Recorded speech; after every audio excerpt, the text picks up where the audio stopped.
Seenaa isaa kan isinitti himnu Deevid Silvaan leenjistootaaf hedduu kan rakkisuu miti. Uumamaan taphataa sarara gidduu ta'us sarara qarqaraa fi taphataa sarara fuulduraa lammaffaa ta'uun taphachuu danda'a. Gahumsa inni kubbaa dabarsee hiriyoota isaatiif kennuu fi kubbaan gahee isaa harka akka turtu taasisuun hiriyoota isaan maqaa Mogoo Meerlin, deeggartoota kilabii isaan immoo Elmaagoo jedhu argateera. Bara 1986 Ispeen kutaa bulchiinsa magaalaa Arjunee Juwinitti abbaasaa Fernaandoo Jeminezii fi haadhasaa hidda dhaloota Jaappaan qabdu Iivaa irraa dhalatee hojiin abbaa Silvaa Fernaandoon poolisii yoo ta'u dabalataan akaadaamii kubbaa miilaa San Fernaandoo leenjisuun beekamu. Deevid Silvaan yeroo jalqabaa goolii eeguu ta'uun akaadaamii San Fernaandoo keessatti abbaa isaatiin leenji'aa kubbaa miilaa eegalee boodarra gara sarara gidduutti kan jijjiirate Silvaan umrii 14 irratti garee dargaggoota kilabii Vaalenshaatiif akka taphatu waamame hanga umriin isaa 17 ga'uttis kilabichaaf taphachuun dandeettii kubbaa miilaa isaa gabbifate. Bara 2003 akaadaamii Vaalenshaa keessa gara kilabii Vaalenshaa baa'uun dhufee turtii waggaa tokko booda gahumsa isaa cimsachuun laaligaan Vaalenshaadhaaf filannoo jalqabaa ta'uun taphachuu eegale. Turtii waggoota 6 kilabicha waliin tureen taphoota 119 gooliiwwan 21 galchuun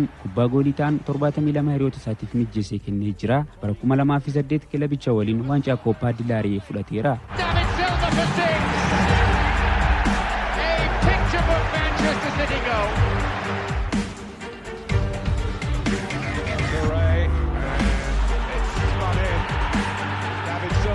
Taphataan yeroodhaa gara yerootti gahumsa isaa gabbifachuun ija kilaboota Awurooppaa booji'e kun leenjisaa duraanii Manchester City Roberto Manciniin hedduu barbaadamuun hagayya 14 bara 2010 waggoota 4f Manchester Cityf mallatteessee gara Premier League Ingilandi dhufee Cityn David Silva mallatteessifachuuf Euro miliyoona 24 baasee hiriyaansa gareen biyyaalessaa Spain Javi Hernandez Silva yoo dinqisiifatu akkas jedha. Inni taphataa kubbaa miilaatiin kennaa addaa qabu, taphataa dirree fi dirreen alas taphattoota garee isaa keessatti miira injifannoo uumuu, kubbaa dhiyeenyaa fi fageenya irraas taphataa mijjeessee kennu, inni anaaf taphataa cimaa sarara gidduuti jechuun jaja. Silvaan turtii waggoota 10 City waliin tureen waancaa 11 kilabicha waliin fudhateera. Waancaa Premier League England 4, waancaa FA 2 fi Carabao 5 fudhachuun taphattoota City keessaa seenaa gaarii qabudha. Seenaa taphattoota Premier League England keessattis maqaa olaanaa horateera. Taphataan cimaan sarara gidduu kun taphoota liigichaa 308 Cityidhaaf taphateen goolii 70 galchee kubbaa goolii taatu 93 hiriyoota isaatiif mijjeessee kenneera. Silvaa waliin dirree keessatti taphachuudhaaf ati kubbaa taphachuu danda'u qofa osoo hin taane taphataa saffisa qabuu fi kubbaa inni sii kenne qabachuu danda'u ta'uu qabda.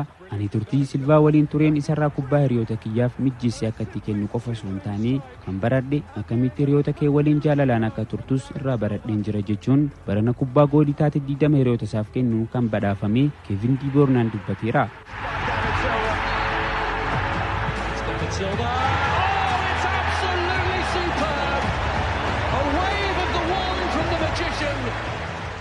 Milkaa'ina kilabii koo waliin dabarsee amma yeroon of duuba deebi'een ilaalu baay'een gammada. Yeroo dargaggummaatti yaada kana yookaan milkii kana miti kan guddatee namatti mul'atu, kan hawwitu taphataa cimaa tahuu, taphataa piroofeeshinaalaa fi badhaasota kophaa keetitti badhaafamtuuf baay'ee yaadda.